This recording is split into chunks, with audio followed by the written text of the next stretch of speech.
So thank you, Leo, for inviting me to be part of this conference to present the keynote talk today. So I'd like to thank, and it is really my honor and privilege to associate with the conference and be part of the program. Thank you again. So I'm going to discuss about some of the recent frontiers in cloud-edge computing, especially from based on the work that recently we have been doing here at University of Melbourne. So obviously, these advances are driven by real-world applications. So in my illustration of these concepts, I'm going to use some of the real-world applications from big data or IoT. And I can see the conference so far, the number of speakers have presented about various other advances. We just heard about how Kubernetes or container-based resource management that can be carried out within cloud computing environments. So containers are definitely one of the recent emergence that has impact on the architecture, the impact on the way we manage resources and so on. So I will also touch upon a little bit about this. So here is a brief outline. I guess our community doesn't really need so much of discussion on any computing paradigm. I just want to say that we are now, cloud and successful, and we are moving forward with supporting newer application. That's what I'll briefly say, and then we quickly look at some of the application today and how they are driving the kind of architecture. Then we look at various new trends that are there and their impact on the cloud architecture and cloud solutions, and of course also applications, newer applications are coming up and how they impact on the architecture. Then after that, we take a look at solutions both in the cloud and edge computing environments. Then looking at cloud, as we all know, it offers pay-as-you-go services. Users pay for services, and of course, service provider charging for services. As a result, the whole architecture and approach to service provisioning, service delivery, user requirement expression need to be in this form of market-oriented. So market sense. So I will discuss briefly about that.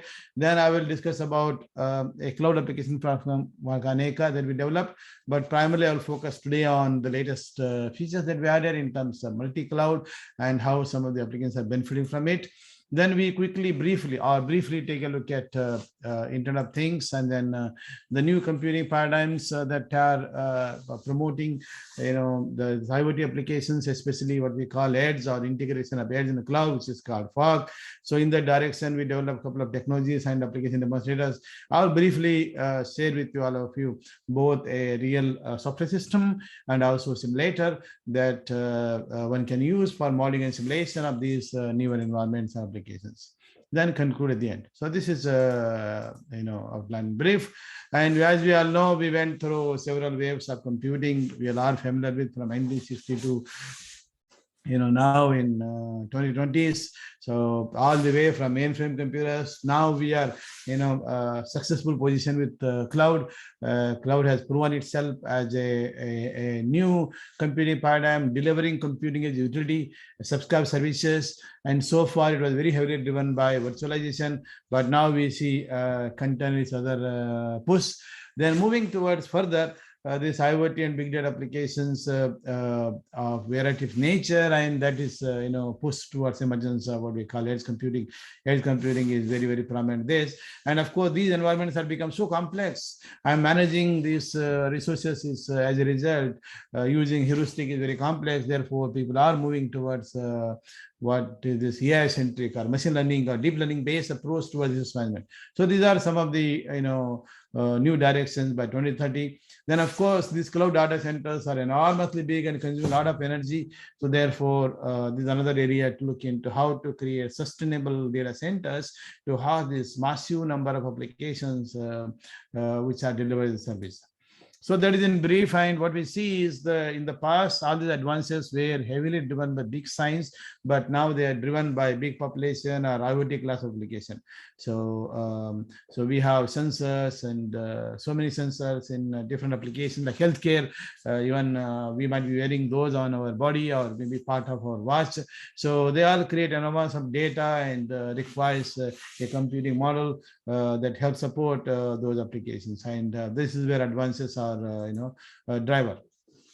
And at a glance, essentially, we all know that cloud offers service-oriented, subscription-oriented services. So they can be compute or platforms or application. And when we see we might be subscribed to one service provider, that doesn't mean that the service provider does everything for us. Instead, they may be using multiple cloud service providers' capabilities together and deliver us as a composite service. And this is how most of the services today are architected. And you can see applications that we're using today. Zoom is a cloud-based video conferencing software, and we have users all over the world, and all of them are given very quick, nice response time. This is made possible through multi-cloud architecture on which this Zoom software itself is hosted. So this is really success of cloud, and we see as a result so many applications successfully. So I just want to highlight that, and we can see I just mentioned about Zoom, other applications like cloud storage, WhatsApp, Dropbox as a cloud storage is another one which uses multi-cloud integration of private and other resources. So like when the Twitter running on a cloud. So, and of course the traditional science business applications are all running on cloud. So that is a success. And this is a good thing about it. Obviously, some of these are just handcrafted, but however, we see now more and more application-specific solutions are coming into picture. Like, for example, AI workload is becoming popular, so therefore now AI-oriented cloud platforms are also created. So then, of course, if you look at what's happened on the internet, and when we see massive scale operations and many e-commerce, and especially with this COVID-19, during last 1.5 years, and we see massive usage of e-commerce, which is hosted in the cloud. And you can see just in a minute, millions and millions of users are using for either on searching information or uploading content. And due to, for example, this hosted in cloud, and you see the hundreds of thousands of micro messages are posted. So these are big success of actually cloud computing. So in this consumer domain, so which is actually a good thing for us.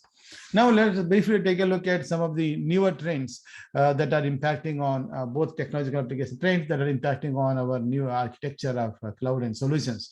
Then for the very first one is this shift from virtual machines towards containers. And as a result, what we see, this microservices concept came into picture. And as a result, you will see in more and more research papers and solutions are driven by microservices-based or container-based approach towards application composition, and also, of course, management of resources. We just heard talk on this Kubernetes-based orchestration of clusters, which is actually that is the new trend. Then IoT, Internet of Things, has been around, but earlier it was more of a cloud-centric. With looking into future, massive number of billions of IoT is deployed everywhere. So the need for moving cloud-like services to the edge, which is what called fog or just pure edge. So there is other change in the architecture. Then we see other one is this what we call serverless computing gaining very popularity.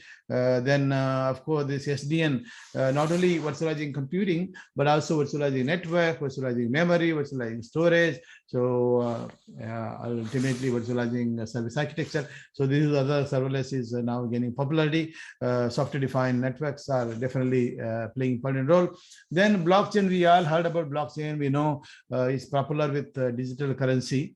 But it is gaining more popularity with this integrated distributed services where you can offer trustable services. How do we provide trustable services? So blockchain can play an important role. Then, as I mentioned earlier, this AI techniques such as machine learning and deep learning are also gaining popularity in especially managing large resources, very complex environment. So this is now you see more and more research in this area. Then now, of course, during the last 18 months, a lot of things about COVID-19, it has impacted on so many solutions that IT industry is offering. So somehow everybody thinking about how can we continue to offer service in this, even under the challenges. And of course, COVID-19 pandemic, we all know that it has threatened livelihood of people and threatened life, education, and that's why we have this conference. Still last year, of course, it was still like this, and today, this year, also something. Hopefully next year, you'll be in person. But what I want to say is, during this pandemic, cloud solutions have played a significant role in still running businesses remotely to the best possibility. And here, for example, in Melbourne, we were in lockdown for last almost close to 2 months. That was for phase 3, wave 3 of the COVID-19. Just today they opened up, but still they are saying that lots of COVID cases, and although they open up, hopefully world will become better. But they're saying that you can visit only if you go out to office or go to work, only if you are double vaccinated. So you see, but there is no assurance that it will not affect us. We will see that how it's really going to be. Anyway, I think in this right now it is too much manual operation. I think they are really very cumbersome to manage, even with if you have a double vaccination. Even if you want to travel, probably if you forget to take a certificate, COVID double vaccine certificate, they won't let you into plane. So this whole problem. I think maybe we need to have really integrated the systems to look at us, say that yes, he's vaccinated. No problem. So it requires IT integrated. But that also creates a lot of challenges on privacy and security if someone breaks it. So there are lots of new things. But anyway, so now this AI, we want to provide smart intelligence services. So there are many applications of the nature, and all these applications are rapidly moving towards cloud. So therefore, we also need to think in terms of what can we do to advance our technology, to advance our application programming models, application programming platforms that can help creation applications seem very easily. So that means software productivity and software engineering productivity is very, very important. So developing right set of tools, not those very low level things that requires a PhD to develop application. Instead, can we have some doctors who can clearly express that medical logic and quickly put together applications that can scale across cloud and provide the best service, which is highly reliable, trustable. You see, it requires a lot of advances in our platform. That's what I want to highlight. Okay, so with that understanding, let's take a look at some of the newer architecture that we can create that get influenced from all these requirements, advances in technology, and also the requirement from application. Ultimately, so we need to take a look at the technological advances and application requirements. So both are the one which primarily helps in building better solutions that will make a real world impact. Coming to cloud architecture, this market cloud architecture, as you start going deeper, what all there? So at the bottom, we all know that many servers interconnected. They could be now virtualized to networks and compute virtualized to virtual machine. Then of course now containers also came into picture. That is more at the infrastructure level. Then go at the user level. Of course, we have lots of users. Each of the users comes with the requirement. So if it is healthcare application, perhaps user want to say, hey, here is my ECG data I collected for a few seconds. Please analyze and tell me how I'm doing today. But tell me within 5 minutes, within a minute. So that is a quality of such requirement. Or someone says, I'm not in hurry. Give me answer tomorrow morning, but give me answer at lowest possible cost. So that priority, our requirements, user expression, and the requirement come to cloud. Of course, cloud need to see, provide services as the quality of service at the same time. Services are, cost efficient. So this is where admission control come into picture. So when the request comes in, can we honor this request? So if it is yes, then obviously, so you create a necessary computing environment, like say virtual machine, provision for that application. Then of course, with time, the demand on that application can increase. Number of users can increase. When number of users increase, if you continue to provide service on the initial provisioning resource, so that it won't be able to meet. So therefore, we need to dynamically provision. So this is where what we call these clusters. Cluster need to be really cloud-based, elastic in nature. So some of these cluster, some of people that we see using, the Kubernetes users people are doing, they're very static oriented nature. We need a dynamic oriented nature.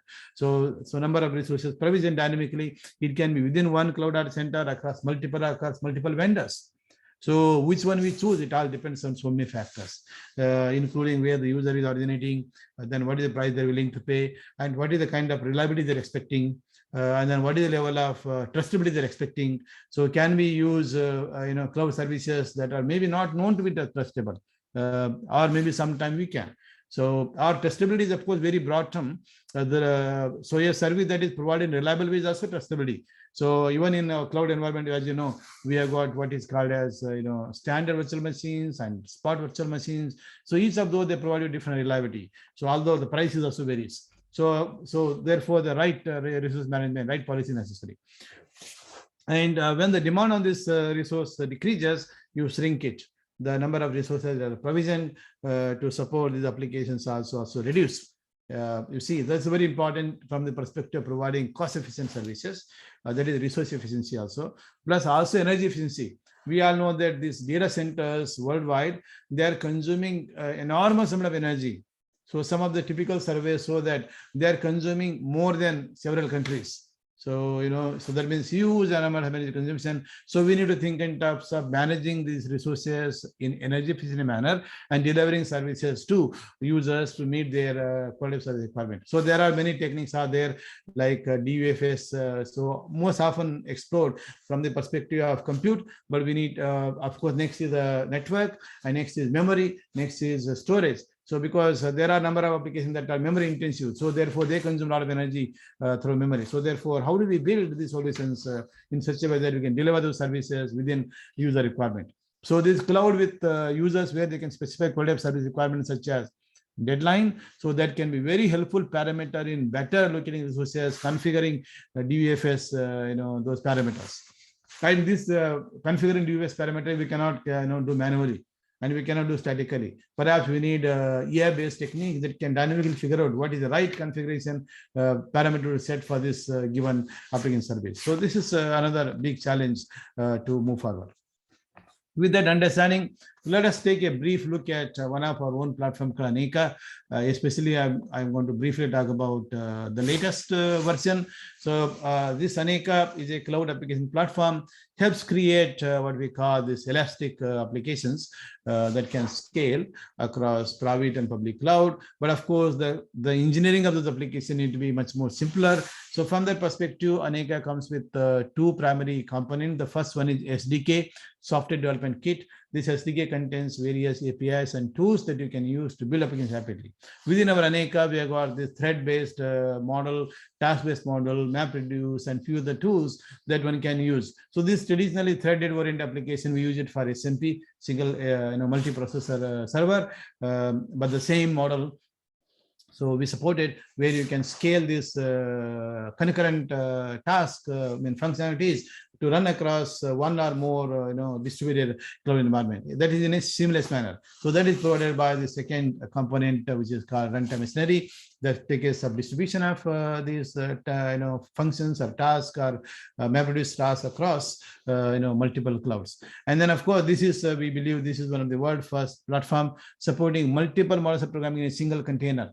So, so that means this Aneka architecture we created, which is a container-based architecture where each container running on a server hosting multiple services, foundation services, such as membership management, scheduling management, accounting, reservation. So these capabilities can be used to create newer programming models. So that is how we realize thread, task, MapReduce in a single SDK. Then, of course, if someone has a new idea for a new model of programming for a new class of workload, such as, say, for example, AI or IoT, then you can quickly create those. So such a model is, of course, can be, that is called reconfigurable computing. So you can dynamically add or remove services as necessary. For example, you are deploying an Aneka in one platform where they're primarily using, say, application which is task-oriented. If that is the case, there is no need for you to load thread and MapReduce models. So that means we can create a lightweight platform just catering to that. Or if you are creating a very generic purpose, you can have all of them. So this is a unique aspect. So this container based. Then our this Aneka container base is also reprogrammable from the perspective of scheduling. So say we have a default resource manager scheduler, but if you have a new policy, new idea, you can actually plug your own. So there are pluggable APIs that you can use, API expose, so you can use to create your own policy. So this is a unique aspect of this Aneka. So actually this Aneka has been around. So what I want to highlight is during last 10 years, we advanced this technology more and more towards meeting needs of newer applications. Now, last year we released Aneka 5 version, which is very much catered towards the needs of deep learning and IoT-based smart application. And I will give you some few case, application case studies highlighting how Aneka supports. Other one is these days you also hear a lot about multi-cloud in industry, push. There are many infrastructure clouds out there from various companies you can see. And of course, you can create one within an enterprise, let's say using OpenStack. infrastructure solution. So we have Aneka plugins for each of these different cloud infrastructure service providers, which means when you create your application, you can run in on them, or you can scale your application across multiple cloud. So we have shown several examples where we are able to take an application and run simultaneously. If you say, oh, here is an application, I want to get it done within say 10 minutes, then if the local resource not able to meet, we are able to scale this computation across multiple cloud. And thanks to Aneka plugins, so you can do this in seamless manner. So this way, user of application don't have to modify their application for that purpose. So there are many applications that have used this Aneka technology. So just to share briefly some 2-3, but I'm going to share a bit more on our healthcare application, and one of them is also on this analyzing COVID-19 open research data challenge. So that is coming from that domain, and also AI deep learning. So we have some of the prominent users from, for example, China Railways Corporation. They use it for rendering locomotive design. So then India's Space Research Organization for child image processing. In Washington State University, they use it for privacy-aware medical data analytics. When you have this hospital data, like Washington hospital data, and you want to analyze that for various purposes, like predicting, how person is doing, or maybe cancer data analysis. So there, when you are having a privacy requirement at that time, you just want to process it on your local cloud. But there are many records, that healthcare records, that may be not having privacy or sensitivity, in which case you can process public roles. For the purpose, so they develop a deep learning based method that classify medical records into sensitive, non-sensitive, and sensitive records are processed on a hospital cloud, and the non-sensitive are sent to like Amazon. So this is another way of plugging in new policies to meet your requirement. And of course, there are many other colleagues in various places that built any interesting works as well. So let me briefly share one or two, then move on to this next generation IoT one. So here is from China Railways Rolling Corporation. So you can see they are involved in developing high-speed train design solutions for China. And here are the different design scenarios which are actually analyzed on 4-core server, like this using Maya software. And this kind of analysis decision-making process was taking anywhere between 24 hours to 80 hours. To reduce that time to just 2 hours, so they set up a private cloud environment within their organization. They use our Aneka Design Explorer. So Aneka Design Explorer allows you to compose your existing application, in this case Maya, as the SPMD, single program multiple data execution model, and of course run. And when they run on this 4-core server, what took 80 hours, they were able to do the same thing on this Aneka-based small-scale cloud within 2 hours. Now, when there is urgency, so 2 hours is also maybe too long wait. So perhaps we want to answer in 10 minutes. So within Aneka, we have this feature within Design Explorer. You can say QoS parameter setting. So deadline is equal to 10 minutes. And then the local resource takes 2 hours you want, but you want in 10 minutes. What do? We can rent extra resource from public cloud like Azure or Alibaba Cloud or different cloud environment. So therefore, we need to set a budget limit. Deadline is equal to 10 minutes. Budget is equal to $5 or 100 RMB. Correct. So once you set, so Aneka looks into marketplace of services, what is their price and what is the budget limit. Accordingly, select those resources on your behalf and use those, your resource plus the remote one together seamlessly and deliver results by that time. So this is what I want to highlight. This is true market oriented. So this requires move from system-centric approach to resource allocation towards economic-centric or market-centric. So very user express requirement. So this is very powerful, and we have done lots of experimental demonstration also. So you will see in our paper more discussion on our algorithm. And then moving towards healthcare. Healthcare is a big concern, and these days more and more applications are moving towards this digitization of healthcare services. So you see, like for example, here is the ECG that's capturing ECG heartbeat data, ECG data, and data can be sent to mobile phone. An app can send it to a cloud. So on the cloud, you have this SaaS software service, ECG analytics service running on Aneka on Amazon, for example. So here, this is an integration of sensing, mobility, and cloud along with data analytics. So earlier there was something called SMAC paradigm. So this is what you realize here. So this is the integral solution. And here, why do we cloud is so interesting? So cloud is so interesting because we have many users coming with different requirements. Like some in an emergency, they want answer very quickly. Some are relaxed, they want later. So this is where, as I mentioned, Aneka helps you in provisioning right set of resources to meet the user needs. And users, number of users on this can vary during peak hours, maybe 10,000 users. After that, maybe 500 users. So number of users vary and different requirement. Accordingly, you need to manage this capability. And we have demonstrated this solution several times publicly in open. So you can see the sensor connect to person hand, data went to the mobile phone, and then from there went to cloud and results process, and results came back. And just by looking at this graph, you can tell a lot about a person. Perhaps you can see how is the health status or what they need to do. So this kind of services can be very interesting. Periodically monitoring without explicitly consulting the doctor.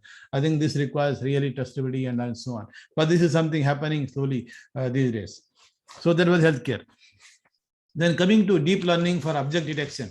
So this deep learning or AI, there are many applications. One of them is detecting an object.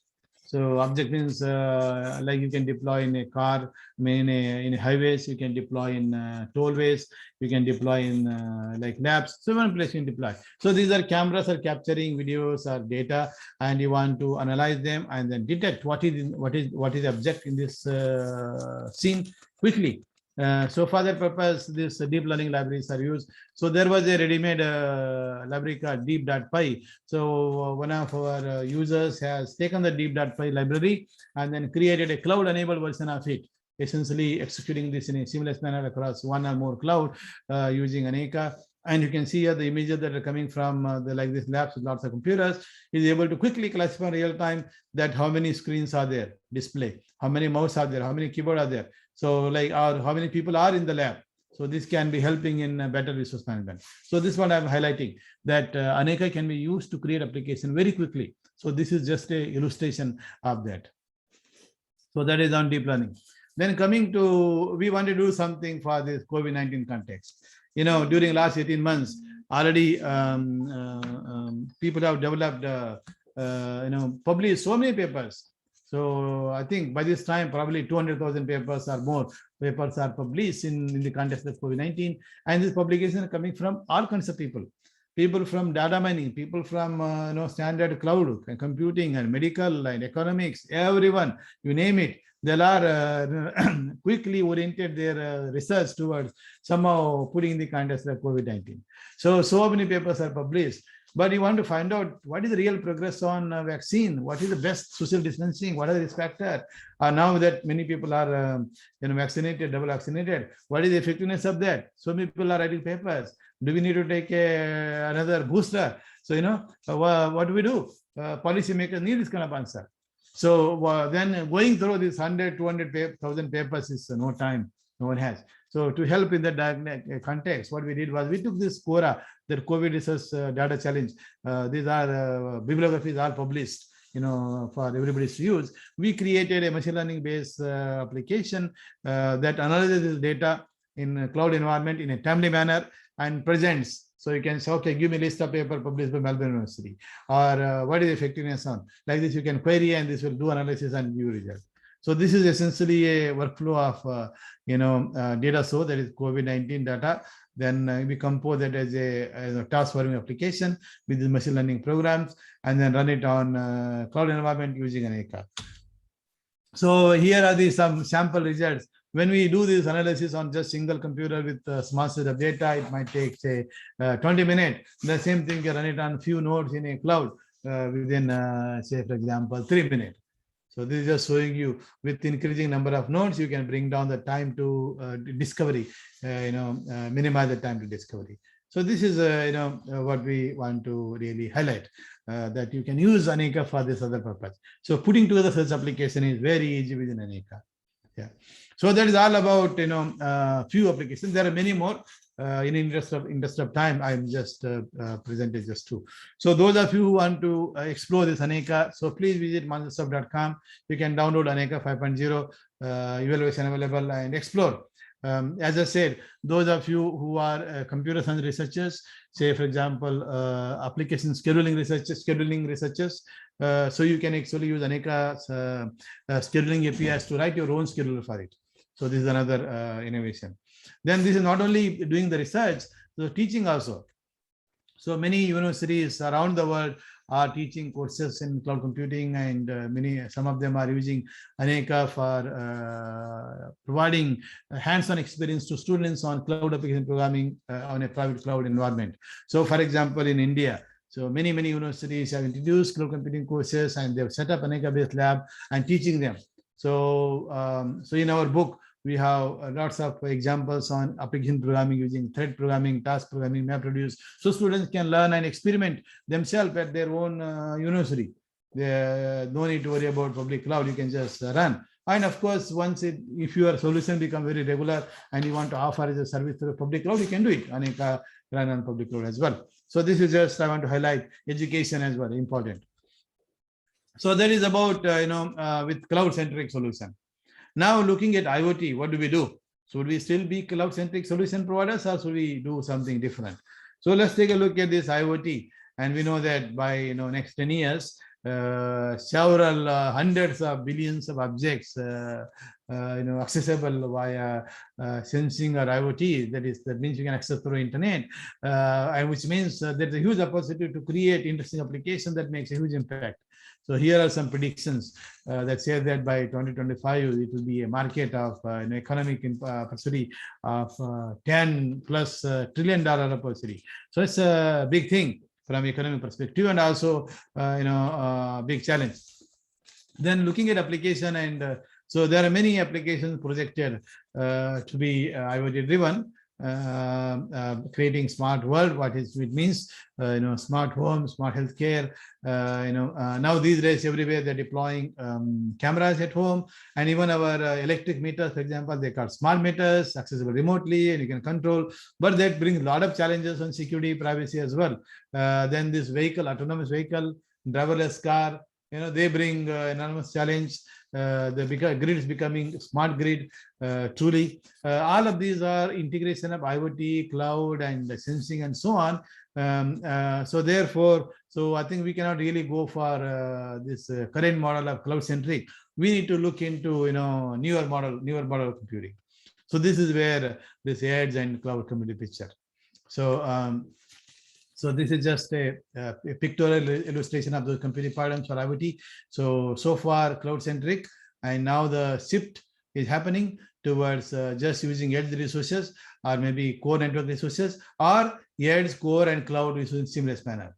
So of course, people are using this edge computing and fog computing interchangeably. To some extent it is true, but I think there's a pure difference. So though just using pure edge, we can call that edge computing. But if you're mixing edge, cloud, all these multiple things, then you can say fog computing. But anyway, so conceptually, some people are calling it a continuum computing, continuing all the way from your device to the edge, and then all the way to the cloud, correct? And of course, we need to architect the solution in such a way that the system can still operate even at the edge itself if the internet connectivity lost, for example. So these are introduces many new challenges anyway. So let us take a look at this edge and fog. So rather than discussing theoretically, let me present briefly what we developed and with application example. So in this integrated edge, fog, or cloud, what you see is these are the IoT sensors. For example, in this case, oximeter, healthcare oximeter. So oximeter, you're collecting the data. Then this data, where do you do? Of course, the nearest device for us, like a gateway machine, can our nearest contact resource can be a mobile phone.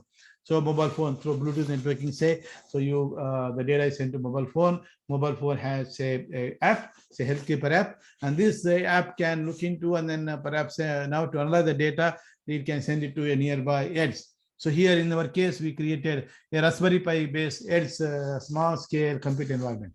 So Raspberry Pi is, as you know, is small, very inexpensive, something like $50 device, and very powerful enough. It can run Windows and all this Linux, and then a couple of those together can be at home and then provide you analyze your home data. You don't have to send it to cloud. So sometime you may have to integrate with the cloud at that time, so you can integrate as well. So for this purpose, we developed something called FogBus.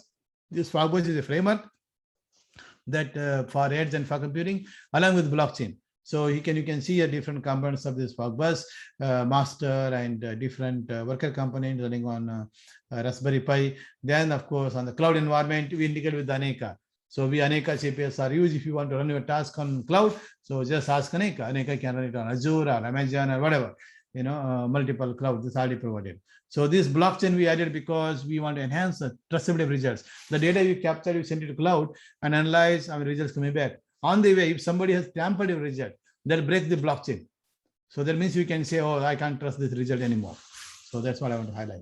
And we have shown this demo for real world application.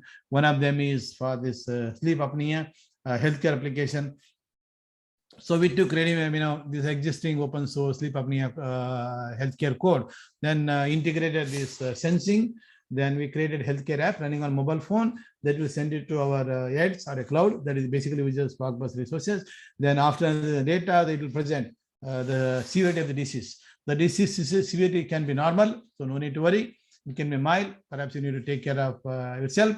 If it is very emergency, then you need to rush to the hospital. So this is a simple way of showcasing integrated of IoT device, healthcare device, along with the Azure Fog and mobility. And we have shown this demo also publicly. You can see we connected this oximeter to this person finger, and then data sent to the mobile. And mobile here, our local small scale open, Raspberry Pis and process either here or remote and able to show. So here we are just showing integration of oximeter, that is IoT medical device, then iPhone, of course, phone, then gateway, Raspberry Pi, you can see. So this is another way of showing, and here enhance the traceability. And obviously within our framework, you can turn on and turn off this blockchain. If you turn on blockchain, then the computation time is a bit more because of that blockchain management overhead. Otherwise, you can do it quickly. And then recently we further extended this Fogbus, we call Fogbus 2. So with container based, these days you hear more and more people use microservices in creation of this ads, cloud application environment. So we just released this open source software wherein you got various microservices as actors and remote logger and containers. Then here are the user devices of various types. So you can take a look at our this Fogbus 2 paper we just put online along with the software code. So that highlights how we implemented using microservices. And those of you who want to do something advanced, you can easily take this software and explore, yourself. So this is other one from the perspective of Fog Edge computing. Yeah.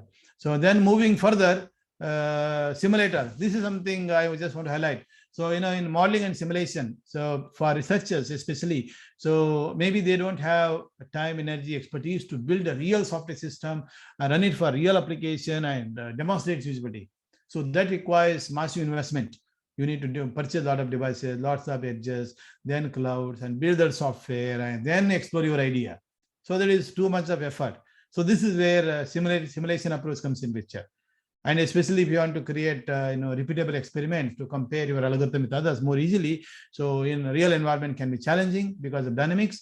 So you move towards simulation. So we developed simulation as well, simulator called iFoxSim toolkit. This can be used for modeling and simulation. So this toolkit provides you various elements to create, simulated IoT, simulated computer resources, simulated, application model. So using the simulated environment, you can create a new policy and see how good it is. So this simulator is used by so many people around the world. And so the first version was released in 2017. We just released a new version of the simulator. Essentially, the earlier simulator, along with new extensions such as mobility. So nowadays, people talking about, oh, I want to simulate vehicular cloud. I want to simulate autonomous vehicular, edge cloud environment. So autonomous smart application. So for to support them, we added these mobility entities. And we also added microservices, and we also added a few clustering algorithm. So this way to make your job of creating new policies or ideas simulate better. So so these are the newer capabilities that are added within this, within this our Fogbus system environment. So this is also just available for you to download if you want to explore. So these Fogbus and also iFoxSim, they are open source software. You can download and explore. Okay. So here is my last example, drones. These days people want to use it for, drone integrated for so many things, for agriculture, in monitoring road traffic, and also during COVID-19 also people have used. So I collaborated with some of the colleagues in India. Last year, this COVID was very serious. So we were spreading. As a result, a lockdown happened in many countries. So in the cities, people are living in a big multi-story building, 20 floors. Then so many people in different apartments within that big multi-story building are locked down. And some people may be experiencing COVID symptom. How do we measure? So in Indian context, we took this drone fitted with thermal camera. Is able to go around apartments. The people were requested to come to the balcony. They were standing there. Is going around, and then if it senses if anybody has a symptom like a fever, which is classified as a COVID-19 symptom, for example. So it's going around, and the data comes and person adds a cloud. This is a simple demonstrator we did. But what I want to highlight is you can actually do something also. So this is the integration of drones and cloud and ads and so on. So this paper we published early this year in FGCS. There are a lot of open issues and challenges. So here I'm just highlighting how ads and cloud can play important role along with the drone integration. So this other something sort of practical. Work.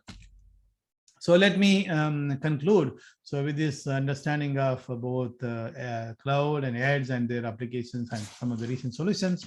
So to conclude, so we know there are several computing paradigms that promise the vision of how to make computing a utility. And here is cloud that made this vision into reality already. So many exciting applications today we can't think of a life without cloud. So it became so prominent. And even this conference happening due to cloud-based video conferencing software Zoom. So more and more is already happening that way. Then I also then talked about the trends in application, the trends in technology, and how they are influencing these new workloads on the architecture. Then we talked about this Aneka technology. Aneka is rapidly emerging. Here we are able to illustrate how to engineer applications rapidly. So that way we can minimize the cost of application engineering, then also deploy them on clouds with the minimal cost and minimal time. And there are many applications are demonstrated. We looked at briefly China Southern Railways one and healthcare, and deep learning, also COVID-19 research data analytics. So these are some examples, but there are many more like in smart cities. Then this IoT based application, the first generation of the application were primarily cloud-centric. Still many of them cloud-centric, but there is a shift from cloud-centric to edge-centric. As a result, some of these the current vendors offering cloud computing, they are also moving towards supporting edge as well. So like, for example, Amazon also has Amazon Edge services. They're trying to create a small scale environment so that you have similar interface, but it uses more nearby resources within your own city. Otherwise, it will send it to public cloud in similar way. So there are benefits of moving towards edge. So benefits are we can offer low latency services, real-time application. Other one is we can reduce the load on internet. If all the IoT devices push the data to the internet, what happens to the remote cloud? So internet actually simply get overloaded with this IoT data, too much of data. So why don't we just process it at the edge itself? Then, of course, there are many open challenges in both edge and the cloud. So 2 years ago, we put together this manifesto for future generation cloud computing, published in Asian Computing Surveys, identified many, look into state of the art, looks into emerging trends, and identified many challenges and propose some future direction. So help community. So this, I believe, will be valid for next 7-8 years. So a lot of challenges. This paper is put together by contribution from multiple experts around the world, both from industry like IBM, HP, and many premier universities around the world. So I think this community doesn't need. But if you want to, for example, teach a subject on cloud computing, those who are graduating. So here are the books. So this is mastering cloud computing for Western market like American, European, and Brazilian, like that. Maybe a bit expensive. For Indian market, the same book from different publisher at small price. The American edition may be costing $80-90. Same thing in India, $10. Then if you want to teach in China, so $10 so too expensive. So we have $3 solution.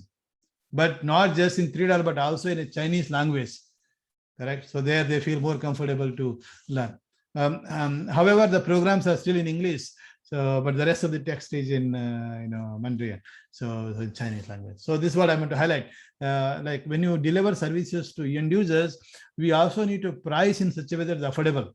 Let's say you created a very interesting solution for American market and you want to deliver the same thing to Chinese or Indian market, the price has to reduce by 10-20 times.